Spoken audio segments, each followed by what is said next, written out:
क्या आपने नोटिस करा स्ट्रेंजर थिंग इतनी बड़ी सीरीज होने के बाद में, इतने सारे एपिसोड्स होने के बाद में, उसका एक भी एपिसोड स्किप करने का मन क्यों नहीं करता? चाहे उस टाइम पे कहानी में कोई मॉन्स्टर हो ना हो, हम फिर भी बोर नहीं होते।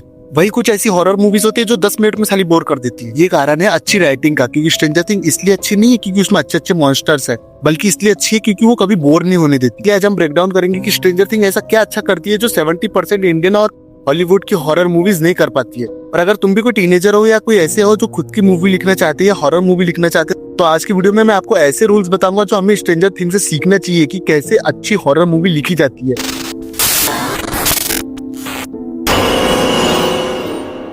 तो सबसे पहले बात करते हैं कि स्ट्रेंजर थिंग ग्लोबली वर्क क्यों कर रही है, क्योंकि ये सिर्फ हॉरर नहीं है, कई सारे जॉनर्स का मिक्स है। अगर मैं 10 घंटे सिर्फ तुमको भू भू करके डराते रहूं तो तुम्हारा माथा गर्म हो जाएगा। इसलिए उनने हॉरर को मिक्स करा है ड्रामा के साथ में। हमें मॉन्स्टर से डर लगता है, बट हमें उससे ज्यादा टेंशन ये रहती है कि माइक और 11 का झगड़ा सॉल्व होगा कि नहीं होगा, स्टीव अच्छा है या बुरा है। और जब आपको कैरेक्टर्स पसंद आ जाते हैं ना, तो शो भले 500 से 1000 एपिसोड का क्यों ना हो, आपको उनकी कहानी देखना पसंद आता है।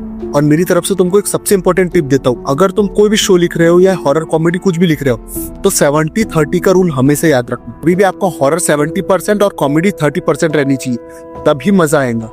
जिस दिन आपने सोचा कि लोगों को मजा आएगा, कॉमेडी बढ़ा देते हैं, उसी दिन आपकी स्टोरी रट्टी हो जाएंगी। और दूसरा रीजन है पेसिंग एंड मिस्ट्री। अच्छे राइटर्स हमेशा इन्फॉर्मेशन गैप का यूज करते हैं। नॉर्मल ऑडियंस को हमेशा मूवी के कैरेक्टर से ज्यादा पता होता है, लेकिन उनको पूरा सच कभी नहीं पता होता है। हमें पता था कि विल जिंदा है, शो के कैरेक्टर्स को नहीं पता था कि वो जिंदा है, और इसी को कहते हैं इन्फॉर्मेशन गैप। और पेसिंग के लिए सबसे बेस्ट है कि मल्टीपल कैरेक्टर्स की स्टोरीज दिखाना। अगर तुम पूरे शो में एक ही कैरेक्टर की स्टोरी फॉलो करते रहोगे ना, तो कुछ एपिसोड बाद तुम खुद बोर हो जाओगे। और अगर उस मेन कैरेक्टर को अच्छा ना लिखा गया ना, तो तुम तुरंत एपिसोड बंद कर दोगे। अब थोड़ा कंपेयर कर लेते हैं कि स्ट्रेंजर थिंग बाकी हॉरर मूवीज से बेहतर कैसे है। कि ये जो टिपिकल हॉरर मूवीज रहती है ना, ये सिर्फ माहौल बनाती है, बट ये अक्सर कुछ गलतियां कर देती है। जैसे पहली और सबसे बड़ी गलती तो ये सोच लेना कि जितना डरावना हमारा भूत होगा उतनी डरावनी हमारी मूवी होगी। बट सबसे जरूरी वो ये चीज भूल जाते हैं कि इंसान को कभी भूतों से डर लगता ही नहीं है, उसको भूत के आने से या भूत के एहसास से डर लगता है। इसलिए मूवी में जब तक आपका भूत छुपा है, डर बना हुआ है, जैसे ही आपका भूत दिख गया, लोगों का डर खत्म हो जाता है। इसलिए हमेशा सीन बिल्ड करो, जंप स्केयर दो, साइलेंस से सस्पेंस क्रिएट करो। याद रखना, हॉरर एक टूल है, आपका गोल नहीं। और दूसरी सबसे बड़ी गलती है कि बिना लॉजिक की कहानी लिखना।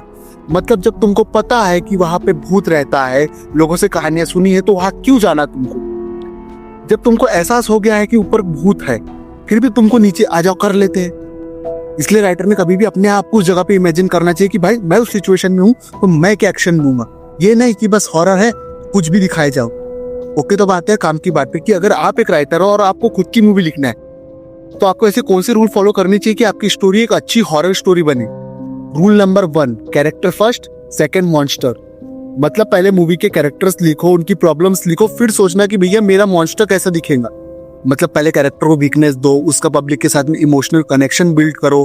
अगर पब्लिक कैरेक्टर से अटैच ही नहीं है तो वो मर भी जाएगा तो लोगों को घंटा फर्क पड़ेगा। Rule number 2, the rubber band theory. मतलब एक रबर बैंड की तरह ऑडियंस के दिमाग को इधर इधर इधर इधर खींच के तन्ना हो। मतलब तुरंत भूत मत दिखा दो, थोड़ा सस्पेंस क्रिएट करो। अरे तूने वहां पे आवाज सुनी, अरे वो देख क्या किसी परछाई दिखी। थर्ड और सबसे इंपॉर्टेंट रूल, लॉस रियल रखो।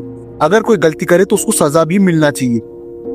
अभी तभी तो ऑडियंस को डर लगेगा। अगर बिना किसी चोट के तुम्हारा हीरो ऐसी दौड़ रहा है तो डरा दी तुमने ऑडियंस।